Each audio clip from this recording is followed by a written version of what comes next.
Hello friends मुनीस kitchen को आपनकर आज स्वागत। मु आज प्रिपेयर करने को जाऊँगी ओडिशार गोटे फेमस स्नैक्स मिक्सचर। मु आज सेव तैयारी करिवार भी देखैबी। मिक्सचर बनाया मते फास्ट सेव बनाया पड़ो। तापाई मु एमती कप रे 2 कप बेसन नौची।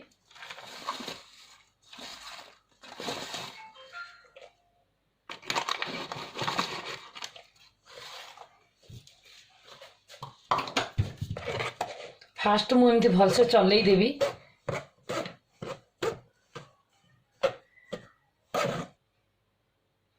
मु बेसन रे हल्दी गोटे स्पून, चिली पाउडर गोटे स्पून, लूण स्वाद अनुसार पकेबे,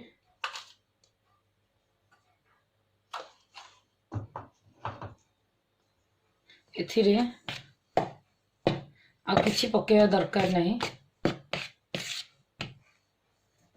टिके टिके पानी आपण पके, बेसी पकेबेनी, पानिया हे गले सेउडा हबनी।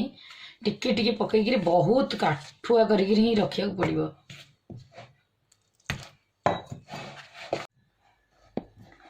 देखंतु सेउ मिक्सडा एमती पूरा टाण हेगी रही दरकार। पानिया हे गले सेउटा भल हबनी। मो मिक्सचर रे पकाया चना जाइए बतरईगिरी 5 घंटा आगु एसबू को बतरईगिरी एमती कपड़ा रे सुखैकी रखी। पानीटा जमती पूरा सुखीज एसबू छाणिकी मिक्सचर रे पका हब। मु 2 कप बेसन रे 1 कप चना जाई बतरई थी मिक्सचर रे पकाया। सेउ पई ये छांचटा दरकार। एथिरे आमे सेउ छाणीबा एबे। तापाई मु फ्राइंग पैन टा गैस रे बसैकी तेल गरम करूची। एबे तेल आपण अधिक परिमाण रे नेबे जेमति कि सेउ भल से छाणी हो। एबे तेल गरम हैला कि नै आमे देखिया पई आमे फास्ट टिके पकेइबा। तेल गरम हे गलानी। एथर सेउडा आमे छाणी देबा। सेउडा को आमे मीडियम सिम रे करिया।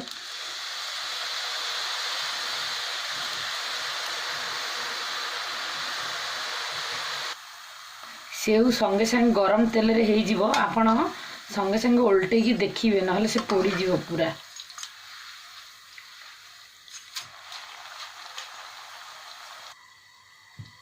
देखंतु सेउटा केते शीघ्र हे जाउजी। गरम तेल रे से शीघ्र हे जियो सेउटा।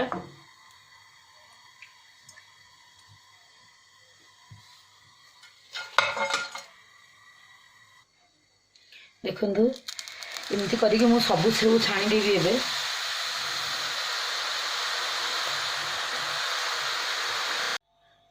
मु 2 कप बेसन नहीं थी से एते सब सेउ हैला। आपण एमती खाली भी खाई परिबे। मु मिक्सचर पकाया पिंग करिची। एबे मु हाफ कप बादाम नहीं जाइची छाणुची। सेही गरम तेल रे ही छाणी दोची। मु बादाम टा को आपण सीम रे ही छाणीबे नहले से पोड़ी जीवो, भल लागिबेनी टेस्ट।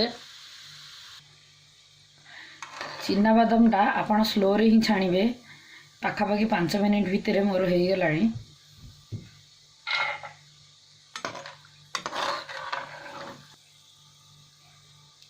आपण टिके चिना बादाम छाणला बेलू ध्यान रखिए जमती पोड़ीबनी। मु किचन टावल रखिकी चिना बादाम एमती काढ़ी दूची। से तेल सोक करदब। तापर आमे मिक्सचर रे मिसेइले भल लागिबो नहले तेलिया लागिबो। एबे मिक्सचर रे पकाया में मु कॉर्न चिप्स किनिकी आनी ए सब छाणी दूची। कॉर्न चिप्स टा आपण गरम तेल रे संगे संगे पकेले से छाणी ही जीवो। संगे संगे काढ़ी देबे। आपण 1 मिनिट भीतर लागिबोनी भी। देखंतु केते संगे संगे हे जाउची से।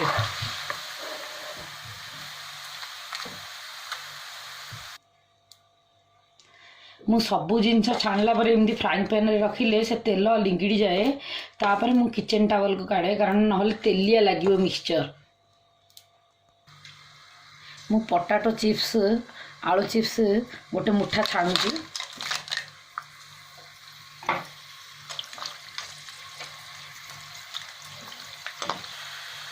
गरम तेल रे संगे संगे आलू चिप्स भी छाणी ही जीवो। आमे संगे संगे काढ़ी देबा छाणीकी। ଏବେ ଚଣା ଜାଇର ପାଣି ପୁରା ଶୁଖିଗଲାଣି। ଏବେ ଏଥର ଏଟାକୁ ଛାଣିଦେବା ମିକ୍ସଚର ପାଇଁ।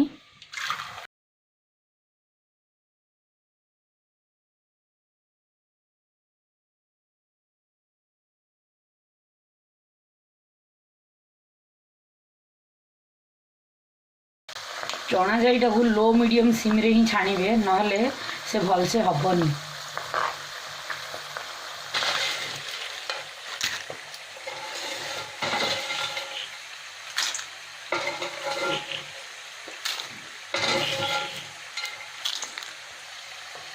ଦେଖନ୍ତୁ ଏମିତି କଲେ କେତେ ତେଲ ବାହାରୁଛି। ମିକ୍ସଚର ପୁରା ଭଲ ଲାଗିବ, ନହେଲେ ତେଲିଆ ଲାଗିବ ମିକ୍ସଚର। ଏମିତି ହିଁ କରିକିରି ଆପଣ କିଚେନ୍ ଟାୱେଲକୁ କାଢ଼ିଲେ ମିକ୍ସଚରଟା ଭଲ ଲାଗିବ। ଚଣା ଜାଇଟା ଛାଣିବାକୁ ଟିକେ ଟାଇମ୍ ଲାଗିବ, ମଝି ମଝିରେ ଧୀରେ ଧୀରେ ଘାଣ୍ଟୁଥିବେ। ଲୋ ମିଡ଼ିୟମ୍ ସିମ୍ରେ ହିଁ ଆପଣ କରିବେ। ସେଠି ଚଣା ଜାଇଟା ଛାଣି ହେଇକିରି ଉପରକୁ ଆସିଲେ ହିଁ ଚଣା ଜାଇଟା ଛାଣି ହେଇଗଲା ବୋଲି ଆପଣ ଜାଣିବେ। ଏବେ ଦେଖନ୍ତୁ ସେ ତେଲ ମଝିରେ କିନ୍ତୁ ଦବିକିରି ଅଛି, ସେ ଛାଣି ହେଉଛି। ସେ ପୁରା ଉପରେ ଭାସିଲେ ହିଁ ତେଲ ଚଣା ଜାଇଟା ଛାଣି ହେଲା ବୋଲି ଜାଣିବେ ଆପଣ। ଏବେ ଚଣା ଜାଇଟା ଛାଣି ହେଇଗଲାଣି, ବ୍ରାଉନ୍ ହେଇଗଲାଣି। ଦେଖନ୍ତୁ ହେଇଗଲାଣି। ଏଥର ଆମେ କାଢ଼ିଦେବା। ସବୁ ଉପରକୁ ଆସିବା ଦରକାର ନାହିଁ, କେତେ ଛାଣିକିରି ଉପରକୁ ଆସେରି ଆଉ କେତେ ତଳେ ବି ରହିଥିବ। ଏବେ କାଢ଼ିଦେବା ଆମେ ଚଣାଟାକୁ।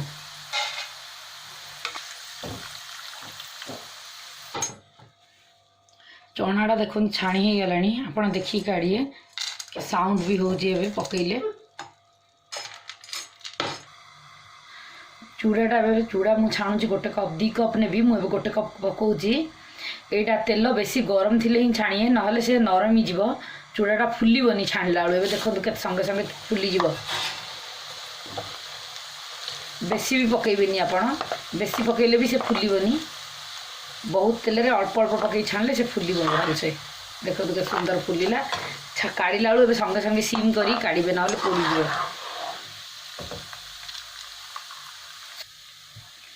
ଆପଣ ଗରମ ତେଲରେ ପକଉ ପକଉ ହିଁ ହେଇଯିବ, ଚୁଡ଼ାଟା ଛାଣି ହେଇଯିବ। ଚୁଡ଼ାଟା ଛାଣିବାକୁ ସଙ୍ଗେ ସଙ୍ଗେ ଟାଇମ୍ ଲାଗିବନି। ଚୁଡ଼ାଟା ଛାଣିଲେ ବହୁତ ତେଲ ବାହାରିବ। ଆପଣ ଏମିତି ରଖିଲେ ହିଁ ତେଲଟା ବହୁତ, ଦେଖନ୍ତୁ କେତେ ନିଗିଡ଼ିବ। ଆପଣ ଭାଜିକିରି ବି ପକାଇ ପାରିବେ, କିନ୍ତୁ ମିକ୍ସଚରରେ ଭାଜିକିରି ପକାଇଲେ ସେ ଟେଷ୍ଟଟା ଆସିବନି। ଛାଣିକିରି ପକାଇଲେ ହିଁ ବହୁତ ଭଲ ଲାଗେ ତାର। ମୁଁ ଚୁଡ଼ାଟା କାଢ଼ିଲା ବେଳୁ ସିମ୍ କରିଦେଇଥିଲି, ତେଲ ଟିକେ ଗରମ କମି ଯାଇଥିଲା। ଏବେ ମୁଁ ପୁରା ପୁଣି ଥରେ ଗରମ କରିକିରି ହିଁ ହିଟ୍ କରିକିରି ଚୁଡ଼ା ଆଉ ଗୋଟେ କପ୍ ପକାଉଛି, ଯେମିତି ଭଲସେ ଛାଣି ହେବ। ଏବେ ସଙ୍ଗେ ସଙ୍ଗେ ଆପଣ ସିମ୍ କରିଦେବେ, କିଛି ଦରକାର ନାହିଁ। ଦେଖନ୍ତୁ କେତେ ବଢ଼ିଆ ଚୁଡ଼ା ଛାଣିବ। ଏବେ ସବୁ ଛଣା ହେଇଗଲାଣି। ଏଥର ମୁଁ ସେଉଟାକୁ ଏମିତି କ୍ରସ୍ କରିଦେବି।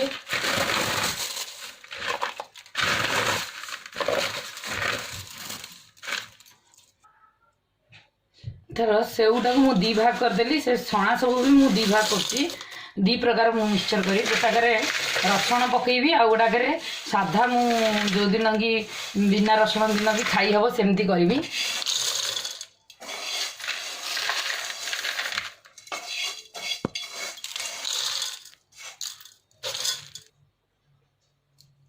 ମୁଁ ମେସୁନା ପତ୍ର ଆଉ ମରିଚକୁ ଛାଣିକି ରଖିଥିଲି, ଅଧା ଅଧା ପକାଇ ଦେଉଛି।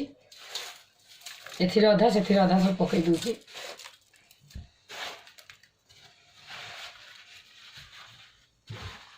ରସୁଣଟା ଛାଣିଥିଲି, ଗୋଟେ ପର୍ସେଣ୍ଟରେ ମୁଁ ରସୁଣ ପକାଉଛି। ଏଇଟାରେ ମୁଁ ରସୁଣ ପକାଉଛି।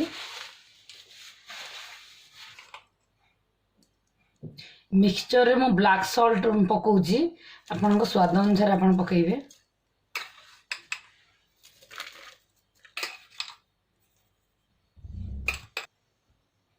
ଚିଲି ପାଉଡର,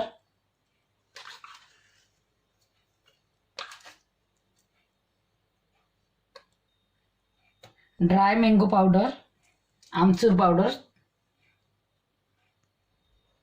एबे सब मिसई देवा। ड्राई मैंगो पाउडर और आमचूर पाउडर सेम।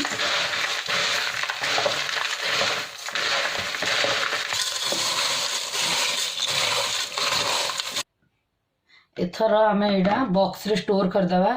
किचन टावल गोटे पकईकी रखिले भल से रहिबो मिक्सचर। केते दिन पर्यंत भी आप रखी खाई परिवे।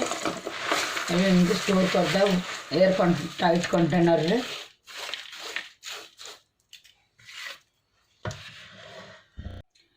आशा करुँची मोर यही ओडिशा फेमस मिक्सचर आपन को पसंद आसीबो। आपण जदि मो चैनल रे नुआ अछंती ताहले सब्सक्राइब करंतु मुनीस किचन को। मु रेगुलरली नुआ वीडियो ए चैनल रे अपलोड करिवि। आपण बेल आइकन को प्रेस करंतु जोंतरे कि आपण को न्यू वीडियो रो नोटिफिकेशन आसी जिवो। फ्रेंड्स रिलेटिव सहित शेयर करंतु।